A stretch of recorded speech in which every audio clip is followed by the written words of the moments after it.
В новом умном городе Аркадак состоялась торжественная церемония вручения ключей от квартиры и коттеджей сотням семей. Масштабное заселение современных жилых комплексов было приурочено к 34-й годовщине независимости Туркменистана. Праздничное мероприятие вышло за рамки обычного новоселья, превратившись в фестиваль человеческих историй. Для нескольких семей этот день стал поистине незабываемым благодаря совпадению с важнейшими жизненными событиями. Так, семья Нургильдеевых получила ключи от квартиры в тот же день, когда забирала из роддома своего новорожденного сына. Еще одним ярким моментом стала свадьба в семье Язлыевых.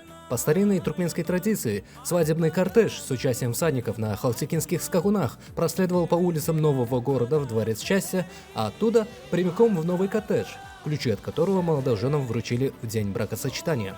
Новоселам были предоставлены квартиры в 9-этажном доме и двухэтажные коттеджи, построенные по современным стандартам. Жилье полностью оснащено бытовой техникой, индивидуальными системами климат-контроля и подключено к высокоскоростному интернету и IP-телевидению.